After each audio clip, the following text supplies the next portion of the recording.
today. He's got some great insights. Glad that you were able to make it up. So we'll have it over to Lindsay. Thank you, sir. Appreciate you. Hey, everybody. How you guys doing? Very good. This is like a family affair. I see so many people that I know so well, and this definitely has been like my life's work. So what I would like to do, for the sake of making an intimate experience, let's just go around the room and do some introductions. Just say your name, what program you're with, and start with Kevin. Go ahead. I'm Coach Kevin Marshall, varsity boys coach at Bridgeport High School. Norman White, I coach freshman at Birmingham Girls High School. Adam Sayer, I'm the varsity girls assistant head coach at Trenton High School. Kate Councilman, I'm the varsity girls assistant at Franklin High School. Adriana Summers, I am the head JV girls at Swartz Creek High School.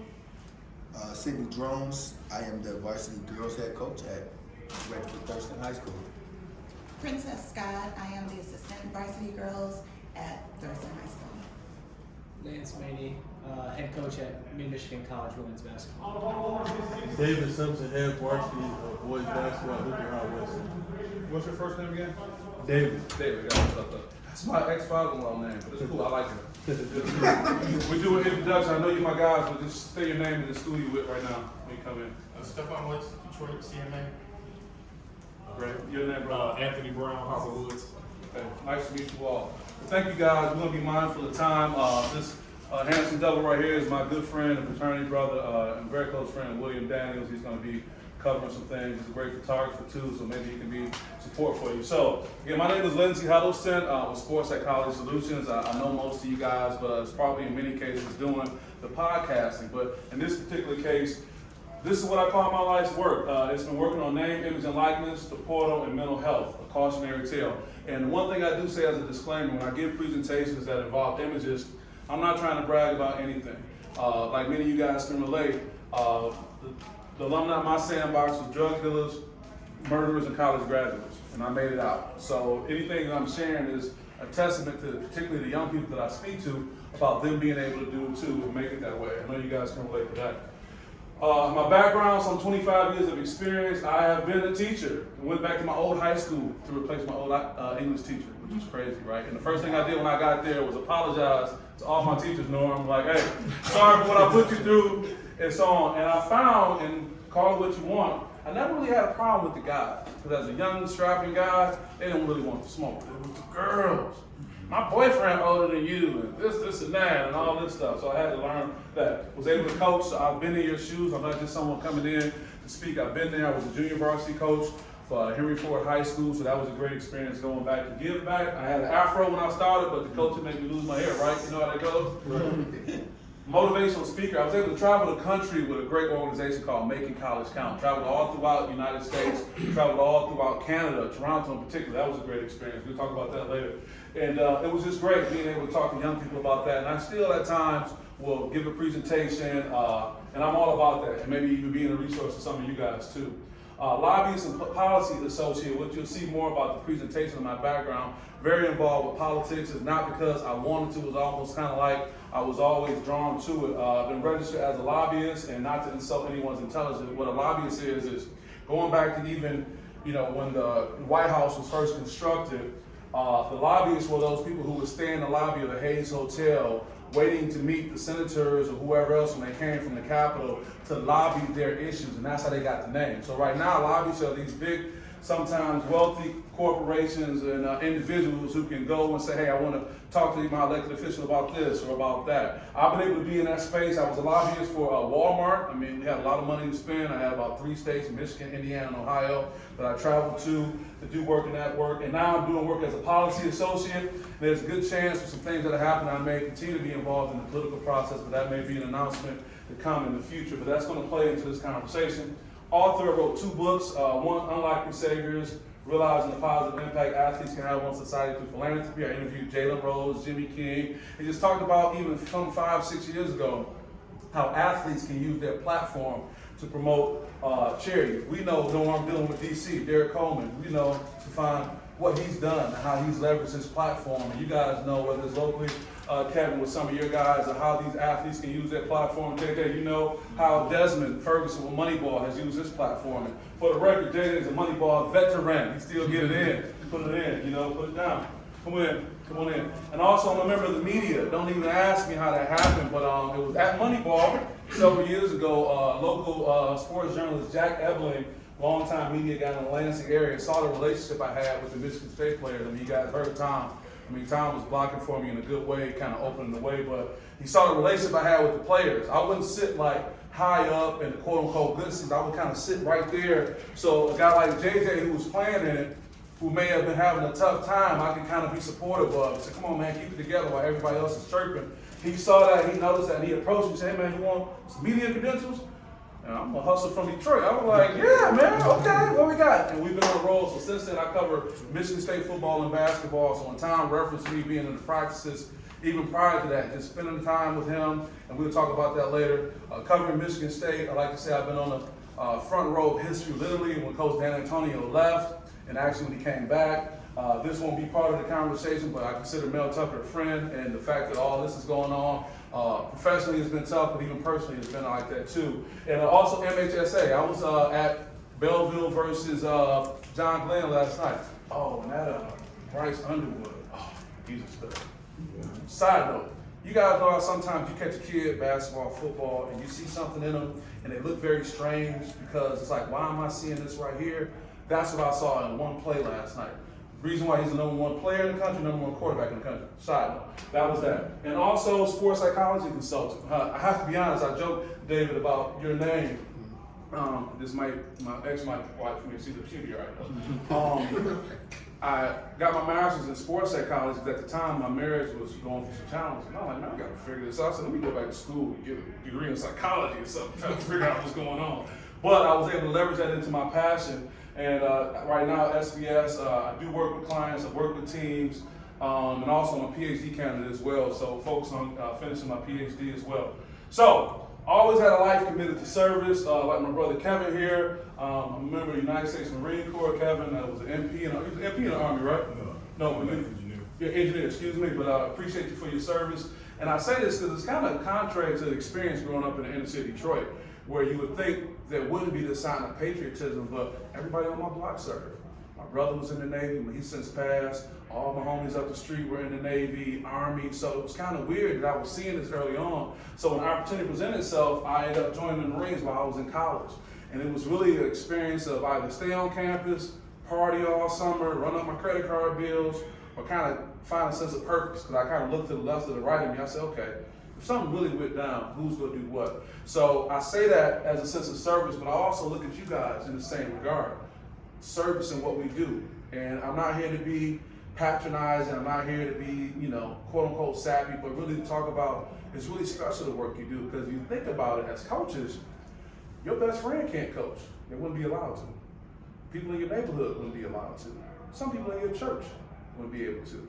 So I'm just saying this as a friendly reminder, and again, I thank Coach Izzo for kind of setting the tone of being proud of what you do. And it may not have the glamour and glitz.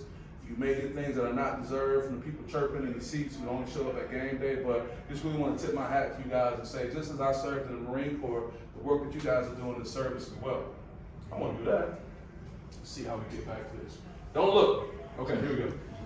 My skill set and passion, been politicking for a long time. This is something that's always come kind of easy to me, for lack of a better term. Will's been knowing me for a long time. Politics, business, and public speaking. The times I met President Obama, guess what we talked about? Basketball. She got her mouth open. She's impressed by that. All right, cool. I got to keep it going. It's all right. It's all right. Yeah, I'm going to leave this one up, right? But we talked about basketball. He's cool. He's a big guy. I mean, you see him stand up over me. It was really nice. It was cool. But also, too, education, sports, and charity has been my passion, and being able to spend time with the GOAT. This was kind of politically orientated, too, because this was during the first Granholm campaign. I was part of Governor Granholm's administration, and he came in to do an event for us. I want to say, which church was Greater Mount Moriah in Detroit with Reverend Flowers, and he took a liking to me. And for the record, he the only one who rub my head. Don't be coming up to me after the presentation and tell about, yeah.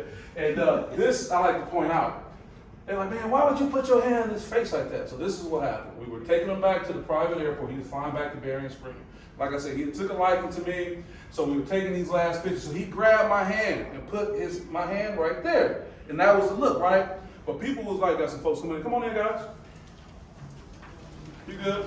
You guys are just good. We just getting started. Come on in. So he does that, and my grandmother brought this to my attention. My late grandmother, love her to death, named my daughter after my grandmother, Madeline.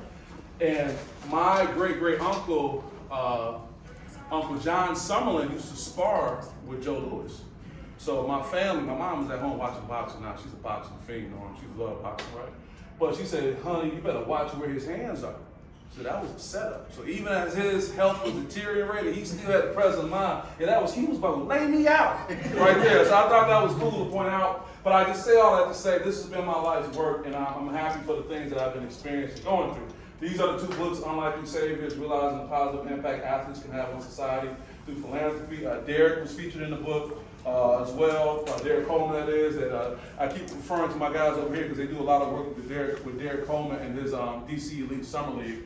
You guys spend endless amount of time out there, and you guys don't get enough credit for what you do. But you know that, but I just want to better acknowledge you guys both in that regard.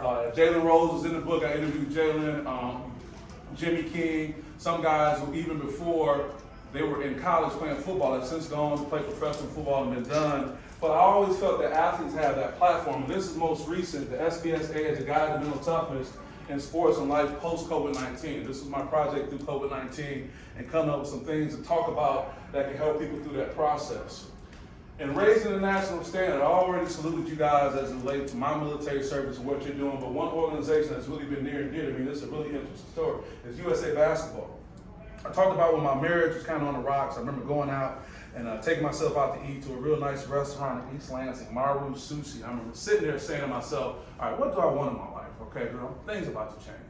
And I closed my eyes and I went through a process called imagery, which I'm going to share with you guys in a moment. And the USA Basketball Shield popped up. And from my childhood, this has been like sweetest, coolest, highest standard of something. And the shield popped into my head, and I said, there's something up with that. So I immediately Googled USA Basketball. And what it said was, in Las Vegas, USA Basketball was having its first youth development camp. If you guys have noticed the campaign over the last 5 years or so, that was the start. Now, I'm not a gambler, but I'm like, USA Basketball, Vegas, I'm out. You know, so I made my way out there, and at the time, I was looking to re-engage in sport. And this is when I was kind of going through the process, JJ, of, okay, I don't want to necessarily coach, but what else can I do different? And that's when the concept of sports psychology came along, and I ended up being involved with the Association for Applied Sports Psychology. The young lady who presented just before I did, Danielle, on sports nutrition made a good point. She said that when you're looking at nutrition aspects, did anybody come to her presentation earlier by any chance? Okay, you came early? Okay. She talked about making sure things are evidence-based, right? I'm going to ask your name. I asked everybody else's name. What's your name? Adam. Adam, what school you with? Trenton High School. All right, Trent. All right, what about you guys? Chance, I'm with Saranac. Saranac, okay. Ryan, I'm with Harrison. Okay, cool. Nice to meet you. Did I get everybody who just came in too? Yep. Yeah, what's your name, Chief? I'm Hank. Hank, what school you with? I'm a vendor, actually. With Snap? Yeah. I know about you guys. We'll talk to you in a minute. All right. So, she had mentioned make sure things are evidence-based, and I think that's very important that you get into things like whether it's nutrition or sports psychology, is it evidence-based? We can Google anything, but you want to make sure it's been time-tested, and that's what ASK has helped me kind of do, make sure all the stuff that I do is evidence-based. Sports psychology consultant session, what does that really entail? If I was trying to sell you guys on the fact that, hey, you guys need to set up an experience, and maybe myself or someone who does what I do can come in, well, what do you actually do? Here are the things that take place in the sports psychology session with the players and also with the coaches separately. Discuss any performance issues, what's going on with them.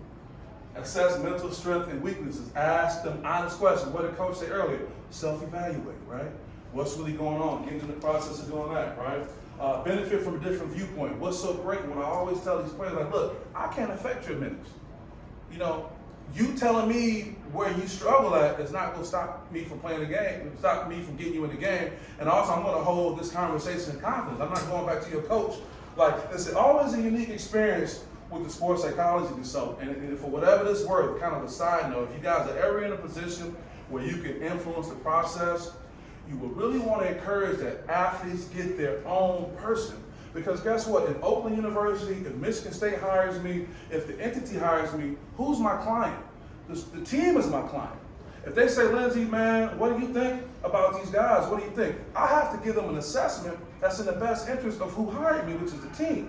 Now, in this day and age where guys got their trainers, their nutritionists, I'm encouraging these people, especially those who can influence where the money is going, whether it's the mother or the agent, man, we should hire somebody to be our guy. Because then I can advocate on behalf of you to a general manager, to a whole team. So I just want to put that out there because I really think that you guys are the next generation, and we'll talk about this more, of how we're going to impact this process going forward. But again, you benefit from a different viewpoint. Action plan is so important. What are we going to do next? What are you going to work on this week? What are you going to work on this month? How are we going to look back and kind of compare what's going on as opposed to just having a feel-good conversation? Set up weekly and monthly structures. And sometimes that's all young people need, or even adults need. I just need some structure. I need something else to look at. And feel free, guys, if you see any slide that's worthwhile, you can take a picture of it. You can pull your camera out. That's cool. Now, you can pull out the text somebody, I'll be there later. Don't do that. Just focus on what we got going on here. That's my favorite thing going on. I got to stand in front of it like, oh, look. All right. And then, this is the most important thing, I think, realizing higher levels of confidence. That's what it all comes back to. I love this image right here. It's a little cat. The cat sees himself as a lion. What am I going to do to help instill that confidence? And we'll talk about that a little bit more. So I just want to give you guys an idea of what it is someone in my role does. Their issues are now your issues. What are you talking about? Got somebody come on in. Come on in.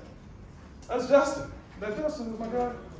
I thought you were one of my friends, Justin. You're my friend anyway. Come on in, man. He owed me some money. That's all I get him in here. Get him in here. All right. Coach, I was asking everyone their name. What's your name and what school you with? Allison Sanders, Bridgeport High School. Oh, okay, you represent. Got your man right there. All right. Their issues are not your issues. As you guys see, my podcast is set up out there. I get a chance to sit down with some great people, whether it's Juwan just recently at the Horatio Williams Foundation event, my guy, Coach Izzo, always. But the issues they're dealing with now, name, image, and likeness, quote unquote portal, mental health, are not your issues. What are you talking about, Lindsay? What do you mean? Michigan Advance posted this, and this dated June 21st, 2023, very recently. Michigan lawmakers want to let high school athletes profit off NIL deals. Schools aren't so sure. Now, if Tom was in here right now, he would pick up a chair and go into Bobby Knight mode, throw the chair around and all that. It's horrible. Here's what I want to say. Regardless of how you feel about it, this is what's coming. It's here. It's here, thank you. And you have an obligation, Norm, and others to look at it like this. How can you be what we call an honest broker?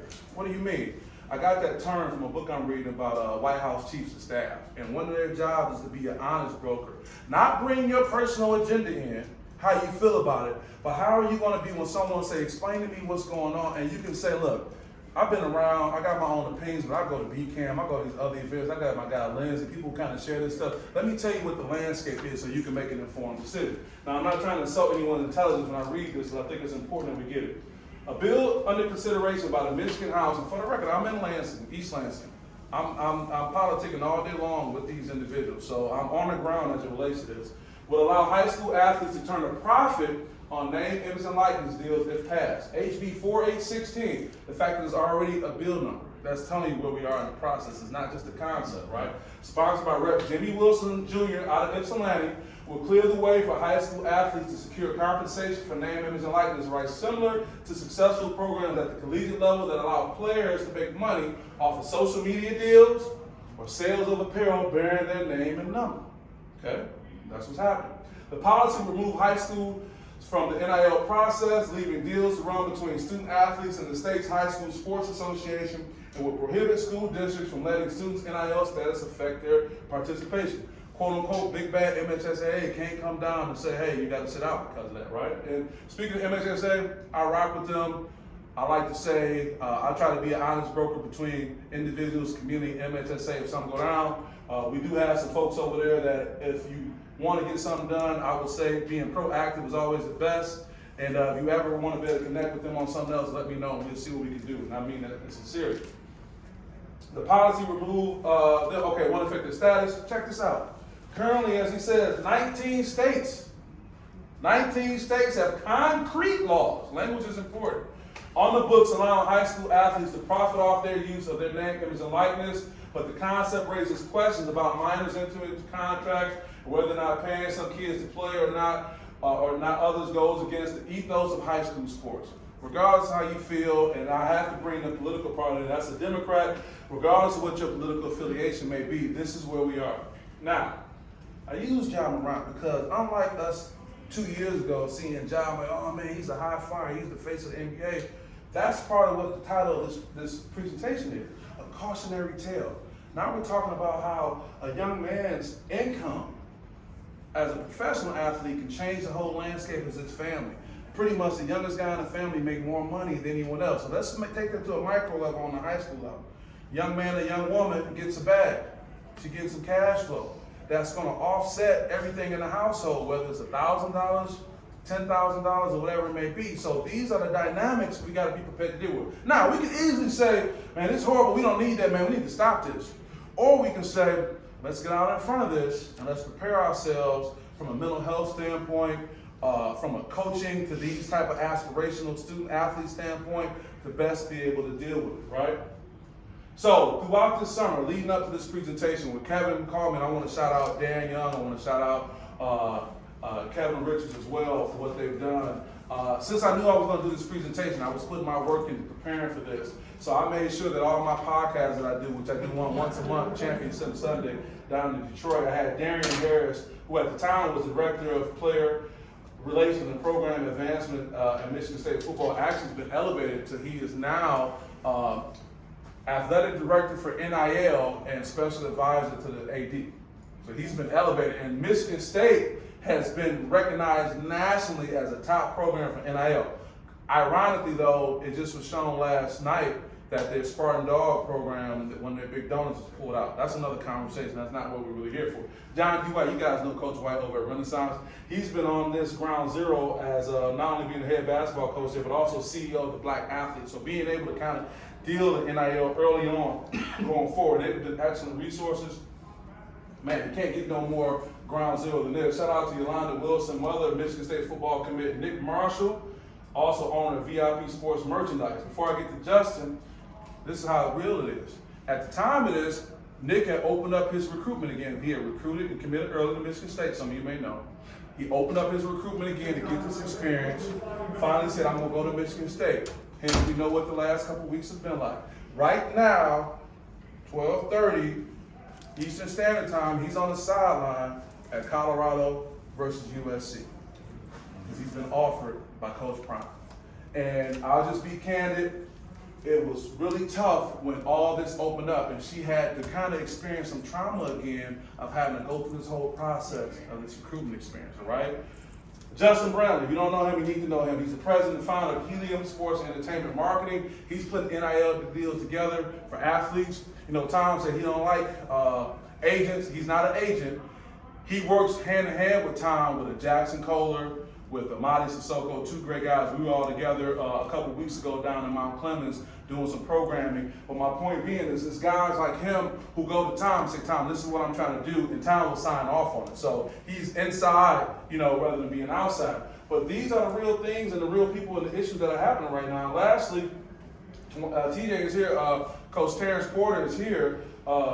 Michelle Porter, that's his wife, owner of Taylor's World LLC, financial literacy coach, author, and licensed realtor. And Katina Rickman, Juan Rickman's wife. Juan just won a state championship. So many times we talk about the men out front, but I want to get the female perspective, the woman's perspective, the wife's perspective, and that's been helpful. So I say all these things are my example of it being evidence-based, talking to the people who are out here dealing with it. So I'm not just talking to you based on a whim. It's real-world experience of people who are out here dealing with these issues. Now, I know what you're saying. Somebody here is saying, but I don't have that kind of player though, Lindsay.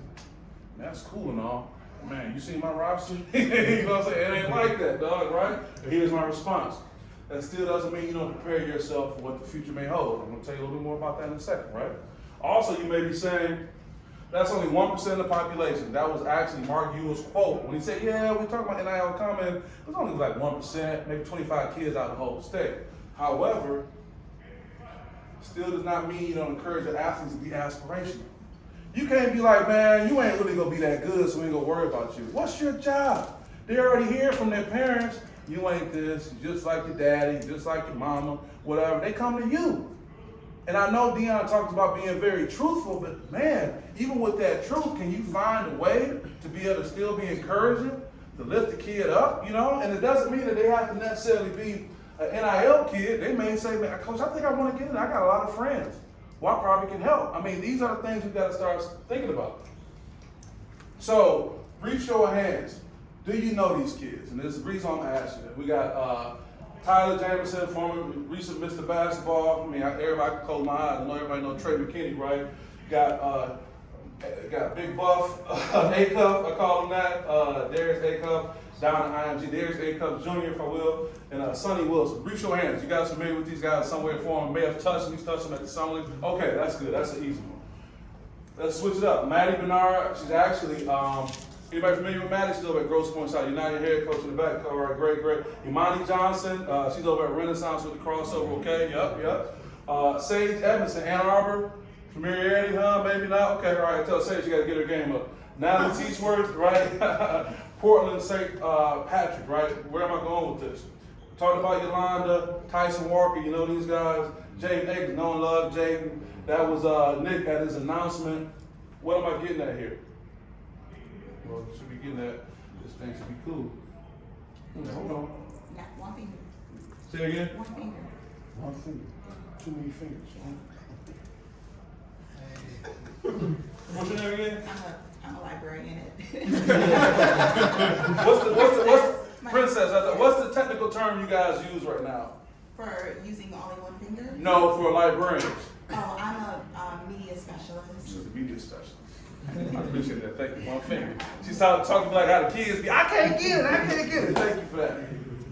Carter Bishop, right? Hope High School. You might familiar with Carter? Everybody say, oh, great. All right, Carter getting out there. All right, great. One finger.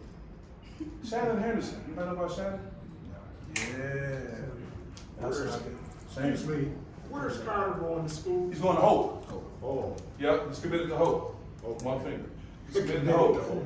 Hope College. Yup. Nice kid. The president got a hot hand. His hand probably still hot in the interview. Here's what I'm getting at. Nobody knows Shannon Henderson, huh? You're not supposed to know who Shannon Henderson is. 6'9", Stockbridge, outside of where we are in the Lansing area. Population of 126,000, 96% white. He had some things happen in his family. He fell into their lap. 6'9" black kid coming to an all-white community, sophomore. Just starting to hurt him. Can you imagine, right?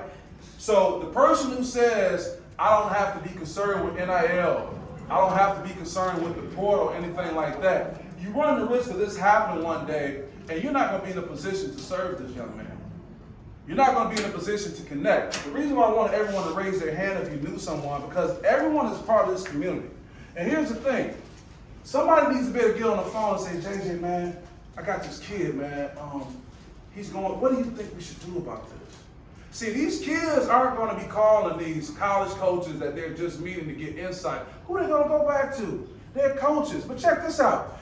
You're going to get phone calls from people you don't even know. Because Kevin Marshall Sr. is a pillar in this community. You're a pillar and respected because you're a young guy, you're hip to what's going on. Young ladies can't really relate to things like you can, so you're going to be getting calls from strangers because of the reputation you have. So it's imperative that you develop a very global, cosmopolitan type view on these issues so you can better serve people, because the time is going to come. Nobody thought this was coming. And he needs a special kind of support because nobody knows who he is. But them stats, 6'9", you see how I'm looking up at him like, what's up, dog? Nice kid. He's gonna need some help. That's my point. That's why it's important, and no matter how you feel, you gotta do that. But what can we do to make this BCAM experience, which is great, a great inspirational time for you? Remember when you interviewed for that first coaching job? I want y'all to go back. Coach, I had everyone introduce yourself. What's your name, Coach? Hey, I'm Coach. Good to see you. Love Muskegon, love Coach God, love to be up there with you guys. When you interview for that job, you tuck your shirt in, you put them heels on, you ain't like wearing them heels, you start reaching out to everybody, you do all this research. But sometimes we got away from that, and I'm not here to judge. It just happened. Life gets in the way, and these experiences happen. You got people chirping, talking crazy. But this is the mindset we have to get back to. You know why? What does being called to serve mean? Yeah, he put the Bible out here on us, right? Gotta go with something to get your attention, right? Evidence-based, how about this? Philippians 2:4-8. By God's grace, we have been set apart from worldly pursuits of greatness. We are called to serve others with the grace and love that God has entrusted us. God rewards those who give their time, money, talents to help others in need. You know why I practice my speeches at home? So I can get emotional at home by myself. So when I get in front of you guys, I won't be going through this, but like I said earlier, man, you know your friends who couldn't even be a coach. They're like, we can't let you coach. We can't put you in front of these kids. You can't handle this. But the unfortunate part is that coaches, teachers, and other people in service don't get the glamorous response. I had a coach tell me, man, I appreciate him saying it. He said he got a kid, and I won't even, it's such a universal statement. He said he got a kid that he coached away at school playing right now. I won't even say the school because you're locking on a Big 12 right now, playing. Cash said him a Hellcat out. You know what Hellcats go for? $98,000. Cash out, pink slips. He owns it. He said, man, I'm still driving a 2013 Beamer trying to figure out what's going on. And this is a man talking to me man to man saying he has to reconcile that. This is what we got to reconcile. And I'm sorry if all I can give you right now is the Bible says you called to serve. But maybe that's all you need to be reminded because everybody can't do it. More people can go buy a Hellcat than can be a coach. Credit report, some money in the bank, or you know what was going on during the pandemic. We had everybody who could work a piece of paperwork. Not nobody in this room knew about that, right? No, don't say not at all. But I want to take you back to that when you get low, and you need to be reminded of what you're there for. And somebody may have some glamour and glitz. Oh, coach, y'all ain't making no money. But the same person shot of that couldn't even get the job. That's a retort for you. But you can't even get this job. What you mean? Because you can't pass the background check. What you mean? Your character. I'm here because of my character. Man, y'all can't even win. I'm here because of my character. I talked about Mel, and despite how you feel about it, the reason he's being let go, they're talking about his character. I'm not here to argue that, regardless of how we feel about that. But I'm telling you, that is your most valuable asset right now. And maybe it was for all of us to come together to have this experience for you to be reminded of that. And I'm going to talk about how you can bring that up again.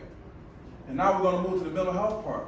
Not just the mental health of the student athlete, but the mental health of the coaches. When I started SPS years ago, I said, man, not only do I want to touch these players, I want to touch coaches. You know, another group I want to work with a lot, referees. The whipping children of sports. Because check it out. Talk about value. You can't even play an official game if they're not there. That's some value. You may not be able to show up as a coach. JJ, you may be out. Princess may step up. Hey, we're going to get through it. JJ, I hope you're all right, but we still playing. But if the refs don't show up, ain't nothing happening. So I just say that to say, what is mindfulness? Mindfulness is helping me in my personal life. I have receipts, as Dion would say, and I want to introduce this concept to you if you're not familiar with it already.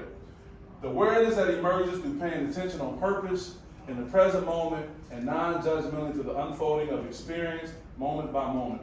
Let me just break this all down. That was John Kabat-Zinn, who's been kind of the guru when it comes to that. Two things just to break this down. What is mindfulness? Being present and non-judgmental. Right now, everyone is present. I'm not talking about physically present like our media specialist would do when she's taking the role. I'm saying you guys are locked in, you're paying attention to what's going on, you're not caught up on something else. It's probably, and I'm not even knocking it, probably the longest time in a long time you're going without looking at your phone or something like that, myself included. You're present. That's powerful. Here's another piece that we don't really think about. Being non-judgmental. Not just to me and what I'm talking about, but to yourself. Right, Kevin? Judging yourself. What's the classic thing? I'm not where I think I should be right now. Right? Oh man, you see somebody doing something, you automatically make the comparison to yourself. So not only judging the individual in front of you, but also that image that's in the mirror, right? We're doing really good with time. One finger, princess, one finger. All right, so who's using mindfulness? Industry leaders that are using mindfulness. Google uses it with their employees. They do pretty well. The Mayo Clinic, the U.S. Marine Corps, my beloved Marine Corps, when we were on the rifle range, we worked on mindfulness in our breathing to kind of get in there with the rifle.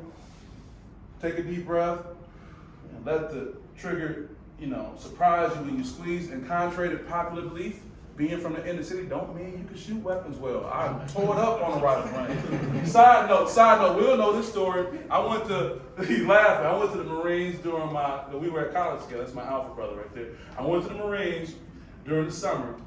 And they were like, all right, you can go during the summer, knock it out, come back for school to start. Well, that's cool, like no problem. I go over there, I'm passing all my time. I wasn't a great swimmer, passed the swim test, broke that stereotype, whatever, all that. Man, got on that rifle range, man. I think my eyes was bad. I wear contacts now, but for whatever reason, like they would say, man, you was doing so good.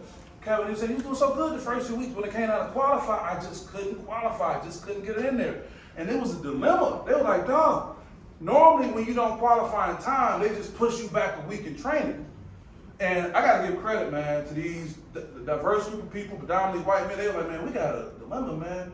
If you don't qualify, you can't go back to school. So it was like I got pushed back a week, right? And they got behind me and was supporting me. And I finally passed. And they were saying at the time when I kind of hit the last shot that made me qualify, they said they didn't show up, but all the Marines was behind me screaming and yelling. And they were like, what we gonna do? And I never forget, Staff Sergeant Hallbig, one of my staff sergeants, he was like official out of a movie, went to Desert Storm, eat bullets, that kind of guy. He said, Lindsay, you shot more rounds on a rifle range than I've shot in my entire Marine Corps career. So it was that bad. So contrary to popular belief, I didn't just come out the hood shooting like, wasn't like that. All right, but anyway, we learned that. You guys are great artists. Columbia Business School, you just think about it, the highest level of business. How do we use mindfulness to go forward? Come on in, coach. Come on, you good? Lavelle, what's going on? My guy Lavelle, Bland, representing out of East Lansing. I was introduced, everyone introducing themselves, I can introduce you. My guy right here, come on in, have a seat. And now you, just like that, I've introduced the concept of mindfulness to you. You can use what it is again, being present in the moment and being non-judgmental to yourself and other people. Simply put, those are the concepts. We're gonna go through these before we go. What's the benefit of it, right? Got flow, being in the zone. What's that classic picture of MJ in the playoffs when he put his hands up? Like, I don't even know how I did it. You know what's a great example of being in the zone? I'm gonna tell you what's not being in the zone. You get up in the morning, your alarm clock will go off, you're late, go outside, you got a flat tire, you need some coffee, don't have no coffee, catching every red light. You're not in flow at the time. What's the opposite? Get up in the morning, smooth to where you gotta go, catching every green light, everything working. You ever had that feeling sometimes? You kind of walk in, you're like, am I still buzzing from drinking last night? It's not that. But that is my belief, and this evidence-based, that when you are living in the zone and in flow, and there's belief, and my belief is that certain things you can do to put yourself in a position to live a life like that. One example for me is that if I got a full schedule, if I got a rush, something got to go. I know we can't say, well, I guess work got to go. No, you got to go to work. But my point being is, try not to put yourself in a situation where you have to rush and be like that. So, why is it important? Whew. Life can change in an instant. Right about that. This is me, and this was January 26, 2016. Now, I'm not going to get emotional when I say this. I'm not going to get emotional, but I just dropped my daughter off at daycare. Came out, made a right turn, and made another right turn, drove about 500 yards, and this green car, for some reason, is coming into my periphery. I said, this don't really seem right, that this car is so close where I can even see the decals on the car. Boom, got T-bone on St. Joe at MLK, right over there by the church. Smashed me all the way into the brick wall. When we got to the hospital, they said, they saw the picture, they said, who died? I said, that was me. Walked away from it. So point being is things can happen so quick. The whole situation can change. And guess what? Then after that, April 4th, 2016, I got a call from my job. I was a state director at the time, and one of my guys on my staff called. They said, man, why are they talking about us having a meeting after the meeting? Well, come to find out, they were saying, look, man, we about to shut down. So you either can get a severance right now or work for a few more weeks. So that's always a challenge. So I chose to take that bread, and that's what started then Huddleston Solutions, that became Sports Psychology Solutions. And to the life of me, I still can't remember what happened on that day, but it was something. My point being, what happened then, right? So with that being said, it can change. And something that changed my life after this. And this is something that you guys want to keep in mind. That really helps me a lot. The 10-minute miracle. What do we do the first, and this is not to be judgmental. What's the first thing we do when we get up in the morning? We reach for what? Our phone. Right? Somebody say my boo? No, we reach for our phone, right? Huh? And we pick up our phone, and I think the reason why we want to challenge you not to do that is because when you reach for your phone, what you do is you download everything that the phone is presenting to you, and you don't give yourself a chance. What they say in finance, pay yourself first. So what I want to encourage you to do, and I've been doing this has had very successful outcome in my personal life, what I call a 10-minute miracle. So for the first 4 minutes, don't grab your phone. Go sit down and for the first 4 minutes write down what you're grateful for. That's really helpful, especially when we go through these mild experiences of depression. And sometimes you have to think about the gratitude to bring you out of it. And I'm grateful for my friends. Matter of fact, I brought mine in today. Just to feel, I'm grateful for waking up today. I'm grateful for Malin, my mother, my father, my health, my home, et cetera, et cetera, et cetera, being able to come in today. Then after that, affirmations. This is the fun part.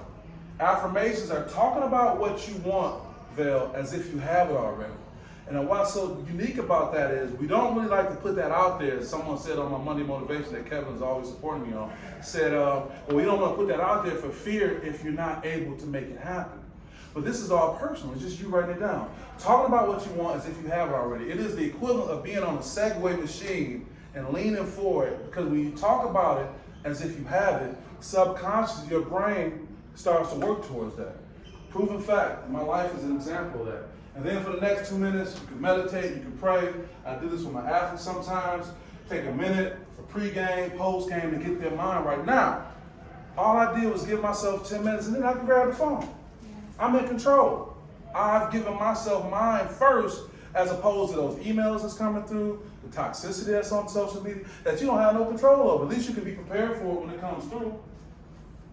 And an example of how that impacted my life. I told you about when those things were happening, my experience at USA Basketball. This was the Coaches Academy when I left and went out to Vegas, right? This was a picture of them. That's me right there in the crowd, right? But because, and I still hold true to this, because I was doing my 10-minute miracle, talking about where I wanted to go, what I wanted to do. A year later, this is me, I'm one of the speakers. Within a year's time. Coach Mike Jones, not the rapper, but he was at the math at the time. Now I think he's with Virginia Tech, right? I'm doing good, y'all. That's good. And the irony of it, Coach Showalter was in this very room 5 years ago speaking when I walked in. He's like, what's up? So that's how my life has been going, and I attribute it to me putting things out there. Huddleston Solutions, this I'm in New York. USA Basketball flew me all around the country. Huddleston Solutions before it becomes Sports Psychology Solutions. Ironically, Israel spoke on Jaron then. That was Jaron back when he was part of USA Basketball. So I say this to say that was my process, because I constantly put forth the effort to create these things. They've been happening in a major way in my life. So with the time that we have, we're going to go to about 1:15-ish or something like that. I think we're doing good. Actually, the next group doesn't come in until 1:30, but I won't keep that because maybe we can have some time to talk. This generation of athletes, my heart goes out to you guys. It really does. Author Anna Leota talked about the generational expert. What I want to talk about is unlocking generational codes. Keep that term in mind. Unlocking generational codes, right? Now think about it like this. Each generation has their own set of generational codes. You got the GI generation, who were molded by the things that were happening during this time in their life. The silent generation, what they call them, 1925 to 1942. That's a term we know so well because we are connected with them one way or the other. Whether we know baby boomers, we are baby boomers, or something like that. Generation X, see who that's getting into, that would technically be mine. I was born in 76. The millennials, it's almost like a bad word to say millennials. It's like saying gremlins and gremlins, right? You can call them gremlins, they wouldn't even know, but that's before they time. Like, oh, y'all some little gremlins up here. They're like, really, Coach? Yeah. Oh, the gremlins.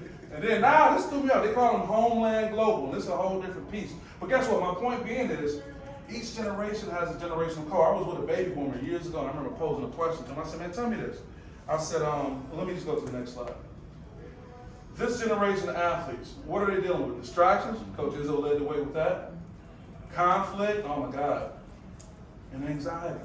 And just a quick definition as a reminder, depression is when we worry about things that happened already. Anxiety is when we worry about things that haven't happened. That's why mindfulness and being present is so important. Because you're worrying about the past trauma that you experienced, worrying about what may happen, you're losing out because you have no control on either of these spaces. But this right here, you're winning. Right now, everybody in this room is winning because you're in control of your situation. My thought is that you're having some positive thoughts and you're feeling good. But guess what? You're just present. That's all. You're just present. With this generation of athletes, I had a very interesting study. I was over with the boy, Coach Bogan, years ago. Coach Bogan at Sexton High School, they're doing really good at football right now, kind of like brought me in. And I remember at the time I had a mentor in sports psychology. And I remember saying, yeah, man, I'm embedding myself with the team. He said, well, I said, yeah, but I'm going like to their film sessions and everything. He was like, really? I was like, yeah, I'm trying to get down. I'm trying to really see what's going on. And it was great.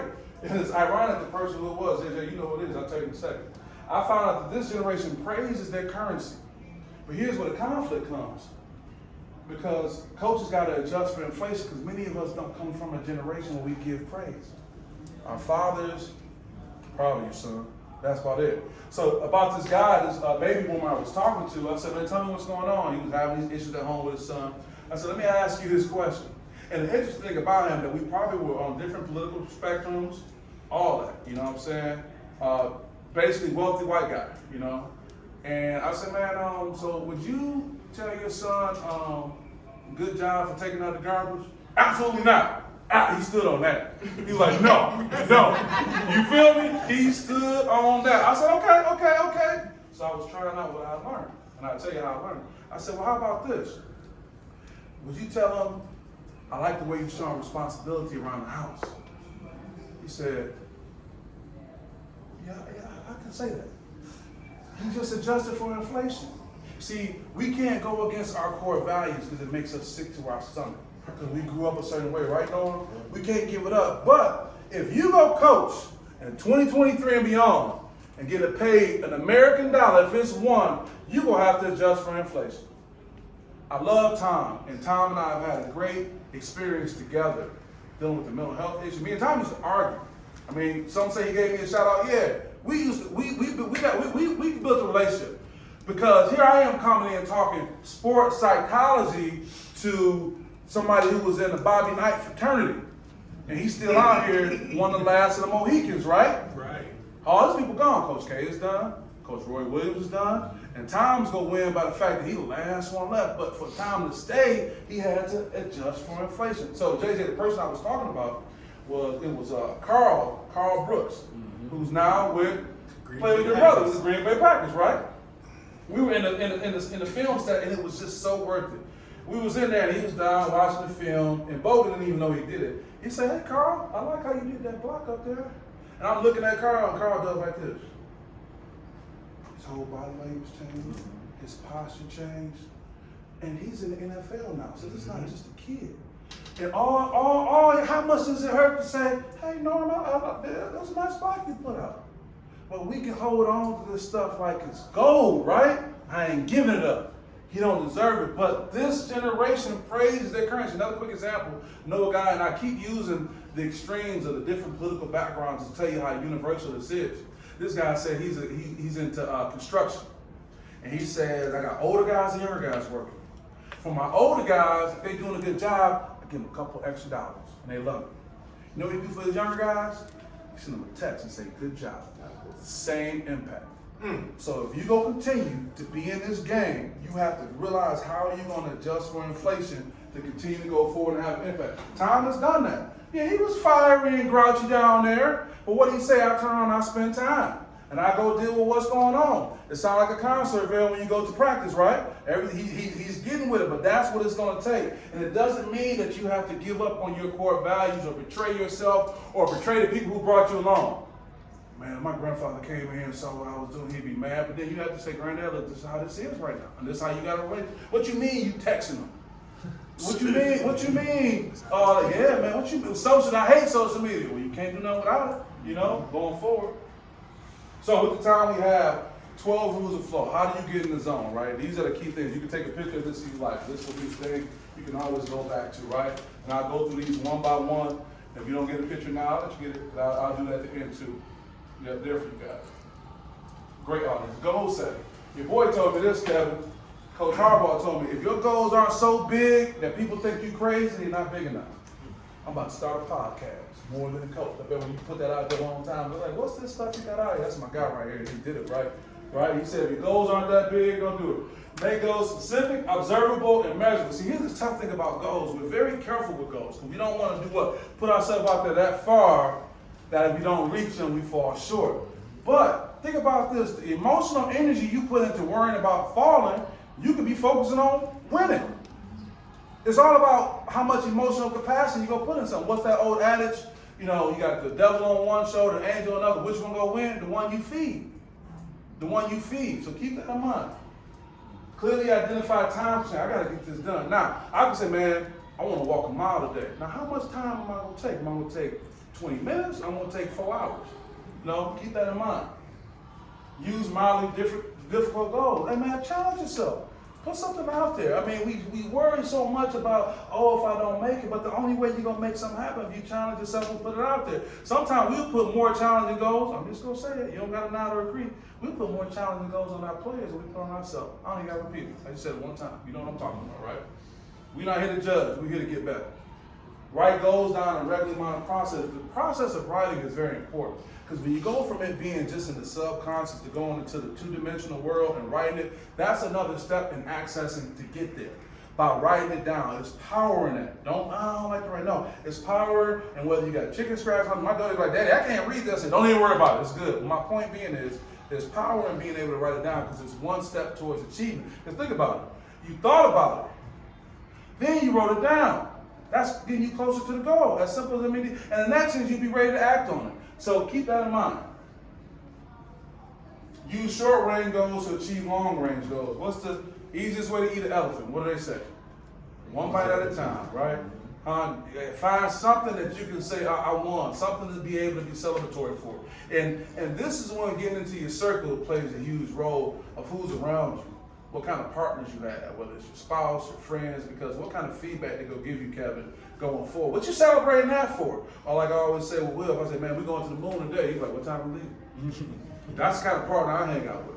Those kind of people you need to be spending your time with. And if that's not who you with, it's all about growth and getting new opportunities, right? Mental rehearsal. Very important. Dr. Charles Garfield said, I've discovered that numerous peak performers use a skill of mental rehearsal, of visualization. They mentally run through important events before they happen. When I was with Governor Granholm, I was part of her advanced detail, and I would work with our state troopers, our security, or if the feds was coming in, we'd work with Secret Service. So I would always be the person who would go and be the mouthpiece for the situation. And one of our former heads of the Michigan State Police, who was also head detail, he said, man, you always know the right thing to say. I said, man, I rehearsed. I thought about it. Perfect example. You got a player right now who be talking crazy. You got a parent or somebody who be talking crazy. Don't put yourself on your heels. Go home and think about a response to anticipate what they're going to say. Come on now. Come on. That's part of being a strategy too. You know what they're going to say. So give yourself a time and a couple lines. And I'm not encouraging toxic behavior, but I'm saying prepare yourself to respond with what you know is coming. And don't even go one step back. Go 2 or 3. That's how you did that. Because if you have a very thought-out response to what you know is coming, that's go in that situation. They say, oh my man is a savage. What did he do at BCAM? He coming back right here, and she not buying that. But even with people in your lifestyle, you know, guess what? That big holiday coming up next month, Thanksgiving. Gotta go see them people. Huh? Feel me? So you got an extra laugh on that one, you know, right? That's good. But my point being is, don't go in there and be no victim. You know they're going to be talking crazy, and I'm not telling you to match that, but you got enough time for a very intelligent and pointed response. You do that. But that's part of visualization too. Come on, we're not out here to be no victim. Positive self-talk. I just use positive self-talk a second when I say I'm not going to get emotional. I'm not going to get emotional. You can use it for different reasons, right? One finger. Get excited.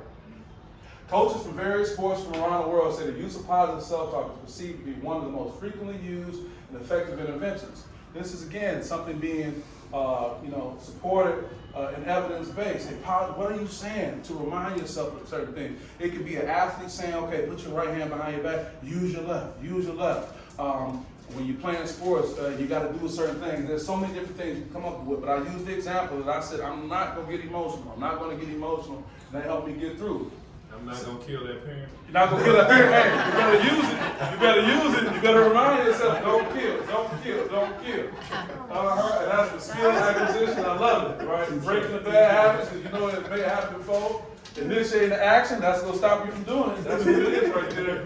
And sustaining the effort. But you gotta realize something. You know, when you go through experiences like a presentation like this, you may say, man, that was cool, but it's kind of like a lot of different things he was talking about doing. But you gotta do something different to succeed. It's like, oh man, I ain't really into that. Well, okay, well, you're going to stay where you at in that particular space. That's all it is. Mm-hmm. You got to be willing to go through something, and it can't just be like church on Sunday where it sounds good. What are you going to do to interact and put something in play that's going to help you going? Motivation, create a vision that makes you want to jump out of bed in the morning. I set my alarm last night, a long, late night, got to my mother's house on the east side, Knew I was coming here, knew I wanted to get up and get a good breakfast. Went to Louis down at East Market, it was real good. I didn't set my alarm because I'm living off inspiration right now. You know, I do set an alarm, but my alarm never catch me. Right, Kevin? You're living off inspiration, and I want to encourage you to get to the point, man, where you can shift, because we do get down at times. We do have jobs that we have to look at as a way to just finance the dream. That job does not define who you are. And for so long, jobs have been there. Oh, this job is really going to define me. What's the first thing somebody asks you? What you do? And why do they ask? As my boy Vern back in East Lansing from Detroit says, they want to see how much respect they got to give. I got another one. This is a side note, Kevin. I did a Monday motivation on this. You could say, I don't share my credentials with people I just meet. Ooh, sit on that one. You can kind of just say, I like that.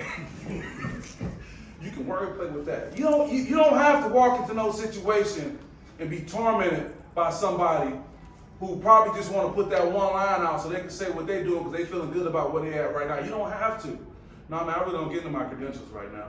Oh, okay. All right. You don't have to.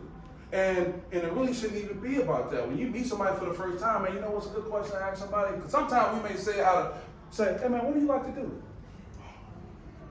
Oh. And that person may just go on and not stop. You know, it don't gotta be, what you like, because we at a point right now where it's not that time where it was like, just jobs just aren't really the real identifier. Because to be honest, this is what really represents you guys. I can see you Monday at a certain time, even with something I have going, you probably see me in East Lansing with a suit. I enjoy it, that's cool. But this is what really, I'm meeting the real person right now. But how do you say, well, man, I'm over at the Warriors, I'm over at Sarnac, I'm over at Mid-Michigan, and da-da-da-da, because people go say, well, if you ain't Izzo who doing that, there's going to be some judgment. So what I say is your responsibility, I really don't get in my credentials, Well, let's get to know each other first, and put them back on the heels. And then if you're looking for a way to introduce yourself, hey, so tell me what you like to do. They're like, huh? What do I do? No, we don't care about that. What do you like to do? Because your job, you may not even like it, So, motivation, defined as a reason one has and one to do something. Man, I just want y'all to be in a position where you're motivated with what you do, man. It could be 23 hours a day, you hate everything, but at least there's 1 hour that can make up for everything. You deserve that. I mean, as an adult, you deserve that. Breathing relaxation takes it. You're doing good with time. Go get through the rest of this.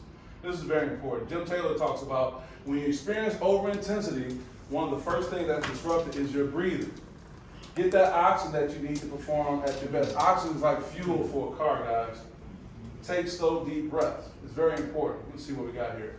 Before we go to concentration, okay, on the count of 3, I want to do this breathing exercise. On the count of 3, I just want us all to take a deep breath. Okay, on the count of 3. 1, 2, 3. Inhale. Now blow out. All right, that feels good. Feels criminal, like you did something illegal. And all you did was take a deep breath. We are shallow breathers by nature. We don't have a society that promotes that kind of thing. You just took a deep breath, and that was kind of like, man, that was cool. So we're going to do it again. And this time on the count of 3, I want you to breathe in all the positive things you want in your life and blow out all the negative. Okay, on the count of 3. 1, 2, 3, breathe in. Now blow out the negative. Look what we were able to do. Just like that. Free of charge, didn't take much. Imagine what that not only can do for you, but for your players. Having some time, let's work on some breathing. And once they get through the chuckles and the hee-hees and all that, and it finally hit them, that's going to be great. Because the one thing about deep breathing is one thing you cannot do, you cannot multitask when you take a deep breath. It forces you to be present in the moment. Despite you may want to do something else. That's a powerful tool on which you got to take advantage. For my golfers, it's been said you can put a red dot on your glove, and that's a reminder for you to take a deep breath. Our technology, the Apple Watches will tell you every now and then to do it. Or you can put another piece of string or some kind of piece of jewelry on there, and all you do, you reach for yours, right? Just to remind you to breathe. Because we go so much that we don't even think about doing it. So that's something that can help you going forward. We're almost out of here, guys. Concentration, very important in this technology age that we live in. The ability to give your attention or thought to a single object or activity. The mind has been referred to as a wild animal, and when left to its own urges, it will wander. That's who we are.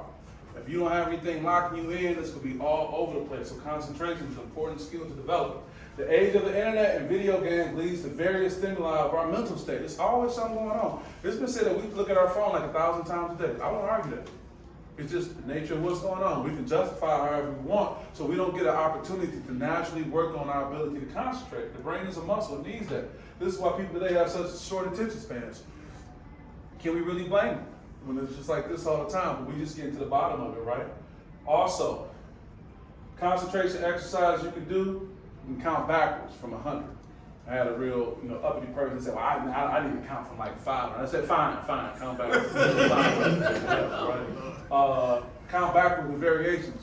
100, 95, 90. That nanosecond that you take is helping you with your concentration. Just a simple thing. Remember I said, you can either say, yeah, it was cool and there was some different stuff, but we trying to move somewhere. We trying to improve ourselves. We trying to get something different happen in our lives, right? Count words. So open up a book and just count the words on the page. I'm not saying you gotta do it every day all the time, but just give yourself that, right? And as we get older, because that is coming, these are things you gotta do. Crossword puzzles, all those brain stimulation activities. These are things that are very important. Observe, just to be an observer. You go sit somewhere and just watch. Put the phone away. Just watch. Just watch what's going on. And then there's another one. Focus on a single word. My single word today coming in was energy. I said I gotta have energy for them. I know my presentation, I know what I do, but I owe them an energized presentation instead of saying, yeah, this is that, and I'm out. I owe you more than that. Also, observe without thinking. You don't gotta process nothing. Easier said than done, right? You don't gotta process nothing. I'm not gonna make a sexist joke about waffles and spaghetti, but I will make the joke, right? They say, men look at things like take the waffle, pour it in there, flip it all as a waffle. Women is like spaghetti, you're always moving and thinking. My ex-wife told me that. That was something good she gave me. I appreciate you for that, right? So my point being is to put yourself in a position, it don't have to be nothing high level. You don't gotta be like, well, what am I observing? Why? No. Observe without thinking. Give your brain an opportunity just to go and rest and be on that. And then observe and conjure up something. Observe and come up with something. I looked at actually the divots on an orange. Okay, again, we're talking about doing something different to go somewhere different. Getting quality sleep. See, society has done this, and I've been a victim of it. We say, man, I gotta hustle, I gotta grind up all night, and we try to reward that. But that's not good. I got people already, my main function for them is to be able to condense their schedule so they can get some rest, right? You wanna be able to sleep like that little baby. Get you a sleep schedule. No, I can't, man, we gotta figure out something to get to the point where you can get on the schedule. That's gonna help you be a more productive person. Pay attention to what you eat and drink. I'm not here to judge, but we all got to work on that, right? What we eat and drink, right? Create a bedtime ritual so your body can say, oh, he took a shower. Oh, he took his socks off. Or whatever it may be. Oh, I think it's time. And the body can start to shut down, right? Get comfortable. Easier said than done. Include physical activity in your daily routine. You know what I do right now? I love the fact that I'm in East Lansing. I got a Whole Foods 5 minutes away from me. I go there every day. You know about the Whole Foods, right? I go there every day, but I park way far out in the parking lot. Way far, because it forces me to walk. It forces me to do that. So those are the type of things I try to do going forward. And manage stress. Easier said than done, but you got to get a hold of it. Almost done, guys. Emotional control. These are the emotions that we experience in life. All these different kind of emotions, and our players too, right? Some emotional control requires no particular type of regulation, however, many of us do. Common one is anger. A lot of our babies are angry, man. Like, damn, how you get so mad? And it's not for us to judge that they are mad. It's the root of why they're mad and how we go address it. And that's another reason why you guys are a blessing. That's your job as a coach. I had a coach tell me something recently. It's a fine thing. We was talking one time when we did an interview. You said something to the form of effect of, you really just talked about how you really got to be able to connect with them. I know it sounds very basic, but I remember when we did an interview one time when you said that, and I thought that said a lot. And I remember praising you about your ability, because you're coaching girls, about your ability to manage all the emotion that was going on. But that's another reason why we're here. And that's something that's so very important, right? Frustration. Come on in. That's another thing that we deal with. Worry, anger, dislike, disappointment, all these emotions your baby go through. It's an important slide, confidence. My daughter like, Daddy, let's go buy Echo. She wants to go to Italy. So this is a perfect example. I said, well, baby, we can't really afford to go to Italy right now. She said, well, just go to the ATM. I said, well, baby, you got to put something in the bank first, right? Y'all need confidence banks. On YouTube, players can go back and look at their reels of what they did, but you guys need a confidence bank of your wins. Not just the games that you won, but moments that you did real well. This day will be a confidence bank for me because the reality is that just as we have high, we're going to have some lows. And you got to better go pull something out of that confidence bank to get you going. So people say, oh man, you so egotistical. No, you need that. Because when you get low, it ain't going to be no SPS presentation right there. It ain't going to be JJ that encourage you. Coach Marshall say you can keep going. Go back to the things that you had success at, and bring that back up to help you go forward. Doing great. Forming healthy habits, don't even have to say, slow down sometime. Sometimes you gotta just slow down. You're just going too fast, you're doing too much. Get organized. Go clean up your area. Spend some time one day, I gotta clean up my area, because when you clean up your area, you help stimulate the opportunity for you to be more creative going forward. It's a fact. Remember to laugh. Sometimes I gotta just put, Mike Epps on or somebody and just laugh, man, just force myself, because we get so caught up in the things that are happening. So remind yourself to laugh. Who's your confidant? Who do you have to kick it with? Be out there. Kevin and I talk sometime. He can call me. I can call him. Val, you don't even know, man. You helped me out last couple times at the gym, right? We at the gym. We get in there having our talks. So find time we talk. Norm, I have a word. These are people that are just in my space right now that I can pull to the side and have that conversation. And you'd be surprised at the impact that you're having on somebody when it comes to that. Engage in daily physical activity. Keep that up.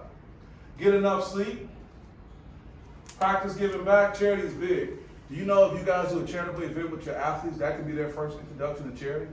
Oh, yeah. And you'll be putting it in the right kind of perspective when that team shows up for a charitable event and y'all come in there and them people look and hold them kids in high regard, and that feeling they get, you will introduce them kids to charity. You'll introduce them to a new drug that won't hurt them. So charity is very important. I would say use one of your practices, man, say today we're not going to practice, we're about to go do a charity event. Coach, I need all my time to do. Yeah, I know you do, but you need this too. And imagine what that's going to do and how that's going to be a great team building exercise. Practice giving back. Try not to worry. Easier said than done, but what is worry? You got your mind fixed on something that may not even happen. May not even happen. And you put all this emotional capacity into that, right? Keep that in mind. Also, give up bad habits. Easier said than done. Just work on it. Just work on it. So I need to work on this a little bit. And if you can get through one day, that'll help. Almost out of here, guys. Embrace the things you cannot change. Some stuff you can't change. For example, NIL is coming to high school. You can't change it. Okay? So you better put your arms around it and get the most out of it. Last slide. What separates the best from the rest? Coming down to performing under pressure. I always tell people, your purpose is on the other side of the pressure. Your purpose is on the other side of the pressure. Normally, we don't even want to see the pressure. But if you realize your purpose on the other side, perfect example, tell a kid, you hit these 2 free throws, you can win the state championship. That's a lot of pressure, right? That's a lot of free meals if you hit them too, right? So we gotta get our kids serious breaks, right? And now we're talking about thriving under pressure. I didn't say this earlier, but one thing that's very important is language. We have to be very mindful of the language that we use, the simple word. Try to eliminate the word try out of your language, out of your try. Because try is actually saying I'm making an attempt. So you're subconsciously telling your brain, move a little close, but you don't have to do it. Thriving under pressure. What do we normally say? If I can just survive. I'm surviving. I'm just getting by. You got to get rid of that kind of, like you said, man, I'm thriving under pressure. Meaning, I'm looking for pressure opportunities, because if I rise to the occasion of pressure opportunity, I'm going to achieve something. That's what you want. Why should hitting 2 free throws be that much pressure when you practice free throws every day in practice? That's what you want. Oh, 2 free throws in the state championship, man. Ooh, give me the ball. It's over. It's over. So that's the kind of language you got to have. This is my final few slides, talking about the special forces. There was a book called War by Sebastian Junger. There was a study done about the special forces during the Vietnam War. The team knew they could be isolated. They were on a base, and the Viet Cong were going to overrun them. So it would be like Oakland University being an American embassy, and the rest of the world was like the Viet Cong. So it was a real pressure type situation going forward, right? And research showed that their stress level dropped before the expected attack and rose when the attack materialized. That don't make sense. Their stress level went down when they found out they weren't going to get attacked, and then went back up. That doesn't make sense, right? It seems inverted. Well, what happened is this. The researchers offer this explanation. The members were action-oriented individuals who characteristically spend little time in introspection. They just didn't sit around twiddling their thumbs. When they thought they were going to get attacked, Their response to any environmental threat was to engage in a furor activity which rapidly dissipated developing attention. They were about that action. When something was about to happen, they said, okay, let's get ready. Oh, coach, I need some free throws to win? I'm ready because I do my work. So they weren't about surviving, they were thriving. They would lay sea wires and mines and around the base. They would do all these things, get their weapons ready. That preparation made them ready, and it took their stress off. Like, I'm getting ready, okay? That's the mindset we have to have going forward, right? When you're facing the threat of a less deadly variety, take a note from the special forces. Instead of sitting around navel gazing, bouncing your leg up and down, and work yourself into a ball of nerves, keep yourself occupied in your preparation. Go sweep the floor. You nervous before a big game, coach? You don't know, man, go sweep that floor. Man, I come sweep the floor for you. I love that. Pace up and down. It's a great activity. So you got to start doing something that's going to help you go forward. Put the shots up. You see Izzo in his practices, while his guys getting ready, he shoots free throws. He has a process, right, coach, that he goes through and do these things, right? Find something you can do to help you. Read over your notes again, shine your shoes, take some practice shots. That's what it is. You want to thrive under pressure.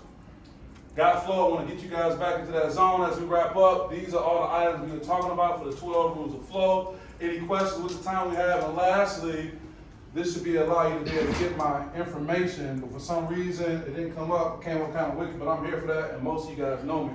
That's all I have. You guys have been great. The future's gonna be bright too.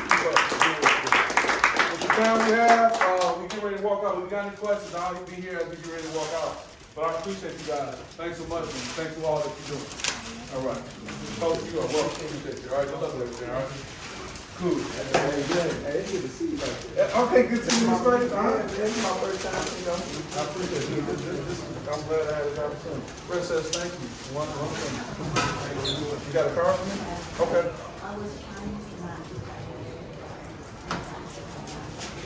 Okay, fine. That's fine. Come on with it. Come on with it.